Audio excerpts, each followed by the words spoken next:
those team members to say it's the biggest win in school history. I don't believe that, but it is very significant, and it's significant for our university. It's significant for this community, and it's significant for our football program. Extremely proud of our coaches and our support staff. Winning is hard. I say that a lot. There's so many things that go in to making a night like Saturday happen. And if you can bottle that feeling you have after a huge win, if you could bottle that up and sell it, we'd all make a lot of money, because I'm not sure there's a better feeling out there than being in that type of locker room after achieving that type of significant win. But I'm proud of our coach and our support staff. Our kids were ready. They were prepared.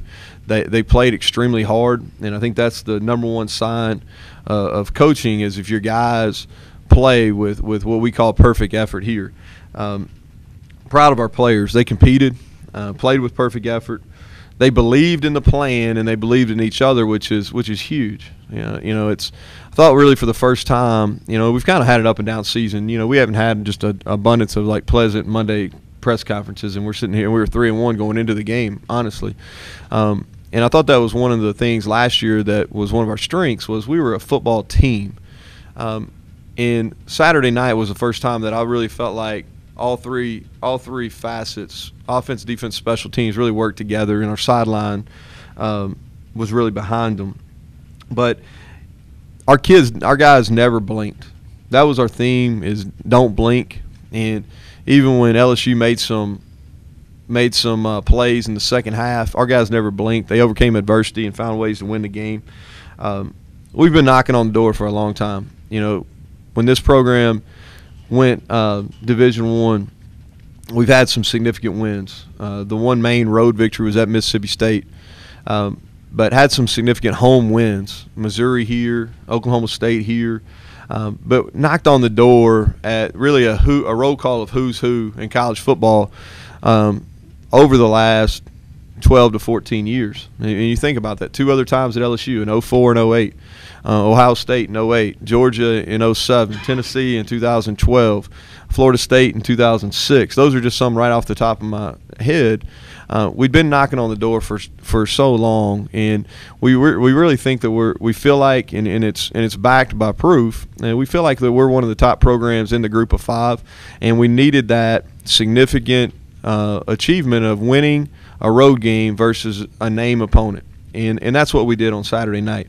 We were able to be the team that got over the hump. But this win is for all those teams, dating back to 2004, that helped put this program in a position where Saturday night could happen, and that had played the so-called money games and came up close so many times and weren't able to get it done for a variety of reasons. I want all those players, those former players, and those former teams to feel like they had a piece of this, because they did. This wasn't a fluke. The national narrative is going to be what's wrong with LSU, and I get that. I do. I get that. But this wasn't a fluke. We didn't run one trick play. We ran 0 gimmicks on offense, defense, or special teams. We played big boy ball. We ran the football, played great defense, and we're solid in special teams. We've got good players. We've got a few NFL players, and we earned that victory. And I think that needs to be noted. We earned that victory. It was 24-21, but I really felt like we dominated. We were not dominated. That's not correct. But we were in control of the game from the first period on Saturday night. One thing, we released a statement on this last night, and I just want to make a note of it today, is unfortunately during the game we had one player, Alvin Bryant, that really acted in a way that will not be tolerated. I'm extremely disappointed in his actions. It does not reflect what we stand for. So disappointed. He will miss some playing time because of it. The rest of the disciplinary action will be handled in-house. With that, I want to close out. I want to give you our players of the game, which I do every week. The only difference this week, we'll have another press conference leading into the South Alabama game. But our award winners for this week, defensive player of the year, or player of the week, defensive player of the week. Also, the conference player of the week was Blaze Brown. Blaze had 5 tackles, 1 forced fumble, 1 interception, and 1 pass breakup. Second time we've given it, the staff has awarded him this honor. He's done a really good job. You think about this now. 2 years ago, he was a walk-on backup wide receiver, and for him to make the progress that he's made over a short amount of period of time is really incredible. Offensively, Jordan Chung, and he was also the conference offensive player of the week. In my humble opinion, I thought he was the best player on the field on Saturday night. You know, he had 30 carries, 191 yards, best game he's had running the football in my tenure here. Numerous yards after contact. Unfortunately, he had 2 fumbles, but he played like a man, like an NFL player on Saturday night. Special teams player of the week, Tyler Sumpter, 40.6 yards per punt.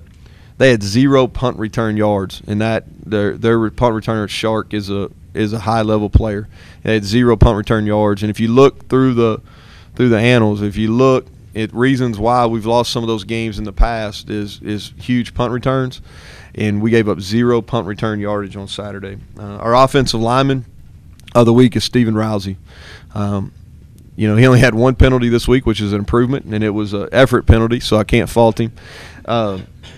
Had the highest grade of any offensive lineman, the most production points, had 6 knockdowns, played really physical, you know, and we move people up front, and that defense has a lot of really good players on it, and they're really well coached. Our scout team players of the week this week on offense, LSU used a lot of tight ends. The guy that gave us a look was Trey Coryell, transfer, a guy that will be a really good player for us down the line. Defensively, the scout team player of the week was Doug Salter. I think he's a guy that he will start to play some on defense for us. A guy that's done a great job on scout team. Special teams was Abdul McKeeby, and he's continued to do that, and we probably are going to start evaluating him at some special team spots as well. Nathan Harris Service Award, and this guy's done a great job throughout his career. Had a really good game on Saturday, was John Johnson. And then our Corey McCullers Spirit Award, which I think says a lot about him, since he did not handle our field goal kicking responsibilities for the first time all year, but was great on the sideline, was Bratcher Underwood. So quick wrap up, huge win. You know, y'all didn't need to hear me say that to know that. Very big win. I'm gonna let our guys enjoy it. I think this kind of mini bye that we have comes at an opportune time. We'll let our guys. We had off yesterday. We'll just meet today. We won't practice. We'll let them enjoy it through today, and tomorrow we'll get back to work and focus on getting in our conference stretch. Our number 1 goal is, as big as this win was, it does not affect our end-of-season goal, which is to be a conference champion. And we start off with a huge rivalry game versus South Alabama. So with that, I'll open to questions. Barry? Can you speak to, during the game, post-game, up to now, the fan support? You know, I think that was the 6th time, either the 5th or the 6th time. They kind of run together.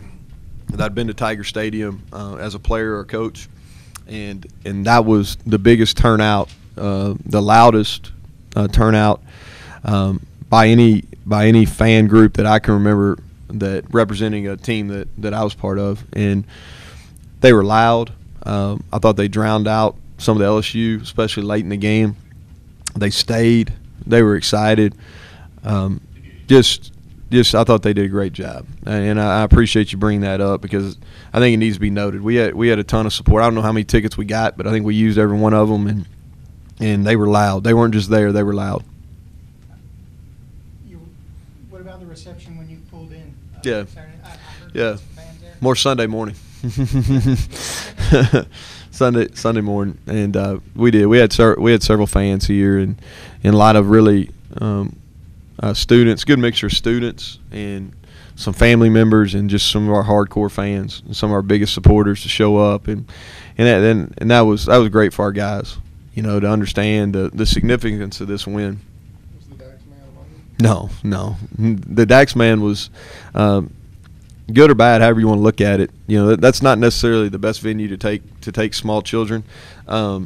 But my oldest had a gymnastics meet, so I believe my family actually watched this game in an Applebee's in Hoover. So, Adeline competed in the morning, so they were there.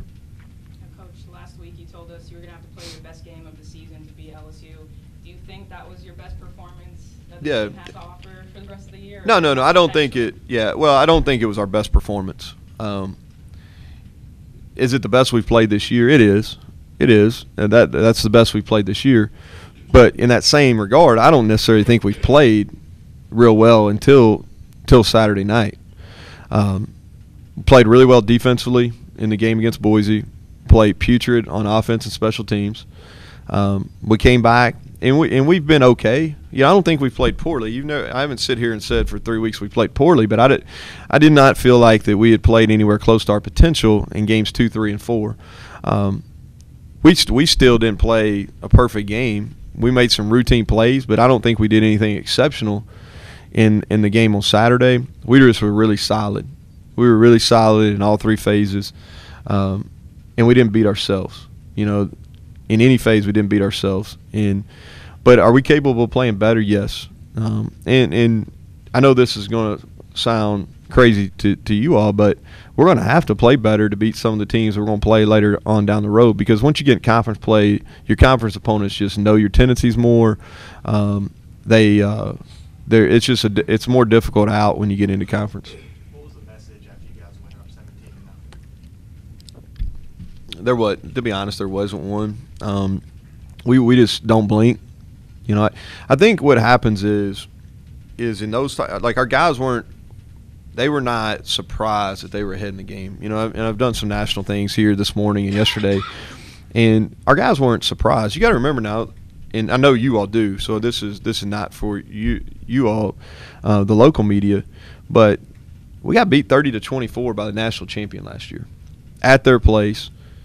We're going into score, or they're going into score. The ball gets knocked loose. Our guy runs it back. They call an inadvertent whistle that ends up being a 14-point deal. And we played the national champion toe-to-toe at their place in week 2 last year. And our guys had a ton of confidence coming off that. So we weren't overconfident by any means going into LSU, but they were really confident in their abilities. And felt like, to a man, that we were going to go in there and win that football game. So when we got up 17-0, it wasn't like, oh my gosh, we're ahead of LSU. It was, okay, we got to finish the game. We got to finish the game. Coach, you've been in the national spotlight before last year, being ranked inside the top 25. Immediately lost that Thursday. What's the message to the team to, I guess, not get overconfident maybe like that again last year? Well, I think we're not going to talk about it all today. We're going to make the corrections on this game and let our guys enjoy it, and then come back tomorrow and get back to work. And the thing about it is, it's so recent. We won 7 games in a row last year, had a huge win versus App State here, get ranked on that Sunday, and by Thursday we'd got really handed. We were convincingly beaten by Arkansas State, and we did not handle that publicity very well. So that will be talked about. I was part of and Matt Moore, offensive line coach, was part of the staff as well. We beat they were either ranked number 1 or number 2. In 2011 at Oklahoma, we were able to end their long home winning streak at Texas Tech, and we beat Oklahoma at Oklahoma, and then we turned around. We didn't win a game the rest of the year. So we have that point, that point of reference as a staff to call up on. So many of our players have the experience from last year to call upon. And honestly, that's our job as a staff. I've said this before, like, football, you got 12 games. That's it. It's not like basketball. You're going to play 2 a week, or in baseball, you're going to play a midweek game, then you're going to play 3 in the weekend. Sometimes you might even play 2 in one day. You get 12 times. You better be able to get ready for 12 times. I think it's a big plus that our next game is versus South Alabama, which is a rivalry game, and our kids are going to be super excited about playing that game. And I believe, now tell me, Adam, you may know this, I think we're the only college football game on. Are we the only college football game on in the country that night? Coach, at least offensively, very, very balanced attack. Ran the ball well. Brandon had a really good game passing around. Kind of, at least with the leadership perspective, having Brandon, all those years of experience, and Jordan, how big was that for y'all as a maturity level? Mm-hmm. Again, you get up 17, but still in that huddle, you have a turnover, but those guys, huge leaders for your team.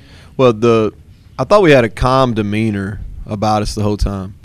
And to be honest, we weren't that balanced. We really just ran the football. Really, we threw the ball effective enough, but not probably not as good as we'd like. Probably disappointed in our passing game overall. But I thought our offensive line really did a good job as far as playing with pad level and getting movement at the point of attack. The best thing I can tell you about Brandon in that game is he managed it really, really well. We controlled the clock offensively. We controlled the ball. He was efficient on third downs and fourth downs, which I think is a reflection on the quarterback as much as anybody. We snapped the ball a lot of times with 5 to 10 seconds left on the play clock. He did a good job managing that. We kept our defense fresh and off the field. And then Chun he played at a high level. He played at a high level. We leaned heavily on him. We knew going into the game that he was going to have a performance that was one of his best for us having an opportunity to win. Your secondary deserves a lot of credit in getting those interceptions going in there to Death Valley. If you could talk a little bit about just how important of a role they played in that win. Yeah, well, Blaise Brown, who I spoke about, he played at a high level, but also Marcus Jones. Marcus Jones had 8 tackles as a true freshman, had an interception, and I thought that we've got to do better at the end of game scenario, especially on the touchdown drive, their last touchdown drive. We got to do a better job in the secondary on that. But the positive is we made them eat up a lot of time to score, and our secondary is getting better. We're defending the pass better than we did a year ago. Do we still have work to do? Absolutely. But I'm proud of those guys. They worked extremely hard in the offseason for what we knew we were going to get attacked through the air. Didn't expect this to be a big passing. They ended up throwing the ball more than we expected them to because they got behind. But I thought our guys responded well. And we had, the turnovers and our ability, not only our ability to force the takeaways, but also our ability to turn those into points was huge. Coach, you mentioned the fan support that you guys had down there and back here. After a win like that, teams can get some more fan support, some bandwagon fans. Are you guys kind of expecting to get a little more on the bandwagon? Yeah, I hope so. We've got a huge game coming up on Wednesday night, an opportunity to get 2-0 in the conference, a rivalry game, battle for the belt. Our athletic administration continues to do a really good job of marketing our program. We expect to have another great crowd. We've had two of the biggest crowds we've ever had in school history, our first 2 home games, and I fully expect our students and our fan base to turn out Wednesday and make this a really difficult place to play. You said at the end of the game that it was going to be a much better ride home, much quicker. Yeah. Can you just what was the morale like? Like what was that bus ride back like? Was it surreal? Was it a little silent, or just everybody going crazy? Well, they were tired. Honestly, I mean that was a tough football game. It was physical. Our guys were worn out. Well, I'll tell you what I did is I returned text messages. That's basically what I did for a long period of time on that. And I appreciate those who reached out and sent messages, and I made it a point to respond to everybody. So, but no, they were teams excited. It wasn't a deal where they were in shock or disbelief. I really felt like we took a confident bunch down there, and they were able to achieve the victory and a victory they earned. But they were fired up for the first hour or so. Then most of them were asleep. Coach, I've been told that what you guys game plan for isn't exactly what you run in the game on offense. Is there a hidden part of your offense that you're kind of waiting to use for conference play? No. Is the question you're asking? The question is, did we our plan going into the game? Is that what we ran? Is that what you're asking in this LSU game? The Trop has been told by a player that what you guys game plan for, what you guys practice, the plays aren't really ran in the game. Yeah. I don't know if that means there's another formation that you're waiting to pull out. Yeah. No, I mean, what we practice, what we run in the games. We do a pretty, so much what we do. A lot of the players probably don't realize, but we have a huge, basically a master list that is everything that we can run in our offense, and basically we pick and choose what we're going to run each week, and that's from a formation standpoint, run scheme, pass scheme, all those type of things.